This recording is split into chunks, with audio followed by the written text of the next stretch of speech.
wacan wanaagsan dhammaan baa khiyarta hawada naga daawanaysa meel kasta iyo goob kasta oo ku sugan tihiin imika iyo haatanna ku soo dhawaada waraysi gaar ah oo aan la yeelanayo mid ka mid ah dhalinyarada magaalada Hargeysa kana mid ah hal abuurka magaalada Hargeysa ee da'da yar Cabdirashiid Maxamuud Daahir kuna magac dheer Cabdirashiid Action ugu horeynta aan ku soo dhaweeyo Cabdirashiid ku soo dhawow wakaalada caalamiga ah ee Samakaab 47 Media Group way saaxiibay aad baad u mahadsantahay samakaabadigan ku salaamaya iyo baxda saxaafadda aad baan u salaamaya aynu guda galno daawadayaal waraysigeenan sidaan idin sheegay Cabdirashiid waa hal abuur ka mid ah hal abuurka da'da yar ee ku nool caasimadda Hargeysa Cabdirashiid haddaynu waraysigeena guda galno maadaama aad ka mid tahay hal abuurka dhalinyarta ah ku dhaqan magaalada Hargeysa waxaad ugu horreynta iga warantaa backgroundkaagii taariikhdaadii waxbarasho meelaad ku soo qaadatay taariikhdaadii waxbarasho yaraantii waxay dhigan jiray iskuulka biyo dhacay ama Sheekh Cali Ibrahim loo yaqaan aduu maan dhamaysan wax ka baxay aduu aad baan kaga baxay yaraantaydii dabatana waxaan bartay farsamada gacanta furniture-ka waxaan joogi jiray faarad oo marle iyo ku taalo goljallo oo farsamada ka bartay markii dambana meherad baan furto halkaas markaa nolosheeda kasoo bilaabay meelihii aad kusoo barbartay noo sheegi kartaa haa way jiraan aduu intaa Hargeysun bay ahayd meelihii aan kusoo barbaaray ilaa yaraantii barbaarinteedu intaasun bay ahayd marar aan meelo kala tegayna way jiraan oo dalalka jaarka aan yara gaadhina way jiraan laakiin inta ugu badan intaasun bay ahayd haddaynu waraysigeena gudagalno maadaama ad hal abuur tahay hal abuurnimadaada dhinacyo badan ayaad kaga hadashay xagga iminka haddaynu soo qaadano oo kale jacaylka laftooda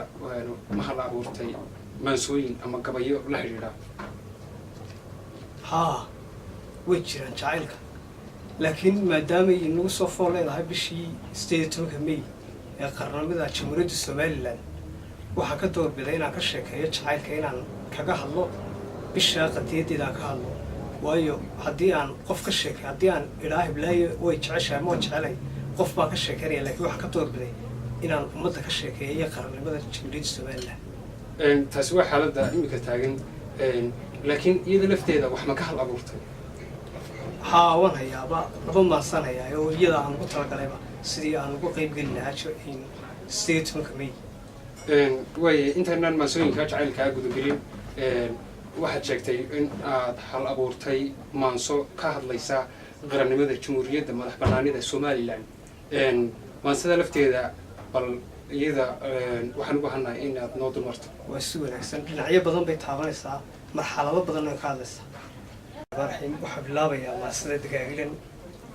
marka lagu danqaabee hadba lagu dilaayay dabdalaad lagu qoro eebada la daadshaa iyo qoolka dabinada sida dunyo oo kale dalaq ma iska odhan lahayd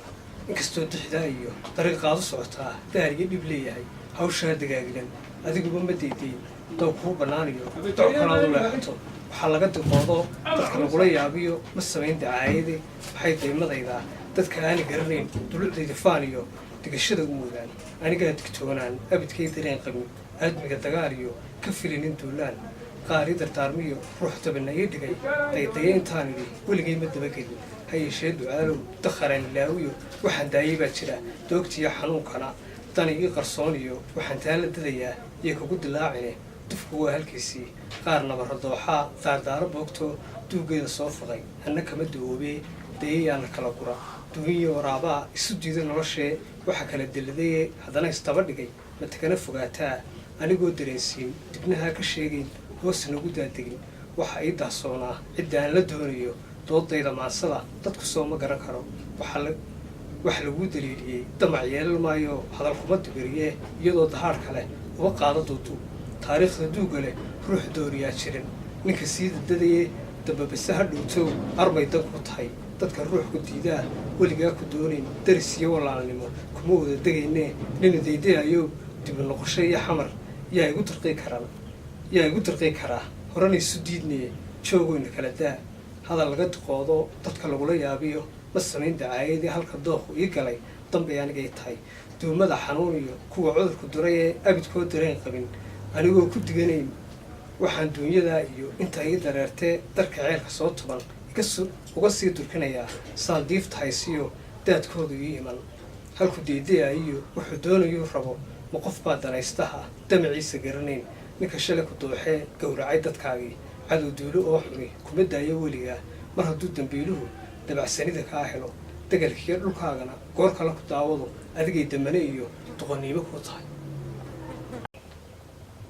kol hadduu dhurwaagii dhiiggaaga cabi jiray hadba soo dhukusayuu ubadkiiyo dhaliintaa marar kala dhashaadii micadaysu dhaafsaday waxaa dhuunta marayo dhadhamaa hodaysee ruux dhiiranaan jiray dheeraadka doondoon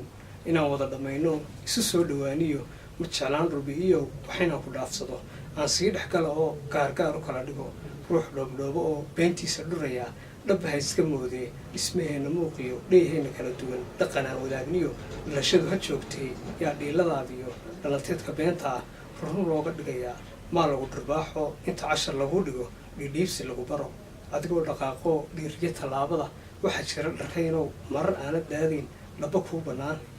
dhabadaad ku joogtiyo dhulka aad u socotaba dhismihiisa wacaniyo sharcigiisa dhaqan kale dhooldhoolintiisa dhexda weliyo xidhanahay kuna dhaadan doonaa calan ii dhasho abid nafi soo dhawaysow kaan dhowristiisii dhaxan badan u joogee dheeftiisa helayow dhabanaanintii hore dhaxalan ka haysto aan sii dhexgala oo gaargaar u kala dhigo saddexdiisa dhinacee midbadhiyaa leeyahay dhiinkaa cagaarka ah dhexdu ay caddaan tahay xidigtiisa dhuxushaa dugul igu dhigan yahay dhaymaha u yaaliyo dhambalaa ka muuqdaa waa dhiig ku qoranoo dhaafsaday dadkaygee ma ogolo dhaliiliyo hadal lagula soo dhaco aadmiga waxdhaadiyo kuwa dhoohanay moog ha dhugtaan isleeyahay sida dhibicda roobiyo hagaa dhalatay waagiyo dhugashada sideedaa hadbay iga dhigantoo dhowristaada oo quraan dhaayaha la raacaa midaan kaa dhawaystiyo wax ku dhaamo oo kale uma dhaashan weligay ictiraaf la dhowraa muddo kaaga dhiman tahay hadda soo dhawaayo maalmaha dhexdoodiyo waa dhowr cishiya wiig waxaa hadhay dharaaree xilliyada wax kuu dhashaa farxad may u dhacayaan dhasalaalaq badan iyo xamar dhiiladeeda dheeliyo lugooyaa riidhololka beentaa cidi kuma dhaqmaysee dhabba ruuxa moodow waa dhabanahayska tiyoo la kala dhilan sheekoo dhammaystiran sidan bay u dhigan tahay wuxulaha madow iyo dhamacdiisa rarankaa dhambiilaha ku hoos jira yaa dhooba madow iyo dambas loogu dhababaa boolaha dhurwaag iyo dhulka meesha gudanee hoostana u dhaadheer dhinacyada afkeeda marka dhiruu awdaan si yar loogu dhici jiray hayntiisa dhaqashada ruuxaa ku dheefeen aadmiga dhexdiisana dhuub loo qariiriyo dhowrtays kula nool anu kama dhagaystee ma haddaad durmaysaa dhaadhaada faan iyo dhawaq liita mooye maadaa dhabacashada dhumuuciyo awoodda waxba iigu dhimi karaa ruuxaa dhaqmaynee waanadu dhibaysaan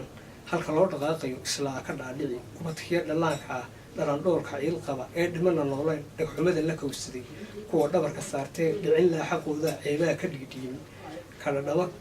kadhadhamo ka raajiyo hadba kii u dhaartaa dhibaatada kusii haya daawadayaal waxaan intaasi kusoo gebagabaynaynaa labadii maaso ee munaasabadda xuska 18 May uu ugu talagalay cabdirashiid action oo ah la abuur da'yar iminkana aan siiyo kelmadda u dambaysa abwaan cabdirashiid action oo ah hal abuur da'yar waa si fiican saaxiib samakaab aad baan kuugu mahadnaqayaa samakaab media group 47 aad baan ugu mahadnaqayaa maxaa bulshooyinka kale oo ku baaqaysaa dhinaca munaasabadda ay dhimay maadaama ood hal abuurka ka mid tahay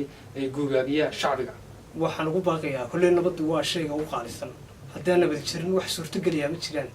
inay dadku nabadda adkeeyaan si fiicanna loo xuso oo weliba aada loo xuso si loo dareemo dhibaatadii ay nagu soo marriya xanuunkii ay nagu lahayd maalintaas daawadayaal waxa aad si toosa uga daawanaysaan wakaaladda caalamiga ah ee samakaab 47 media group inta aynu waraysi noocan oo kale ah ku kulmayno waxaan idinkaga tegayaa assalaamu calaykum waraxmatullaahi tacaala wabarakaatu aad baan kuugu mahad celinayaa abwaan cabdi action waad mahadsan tahay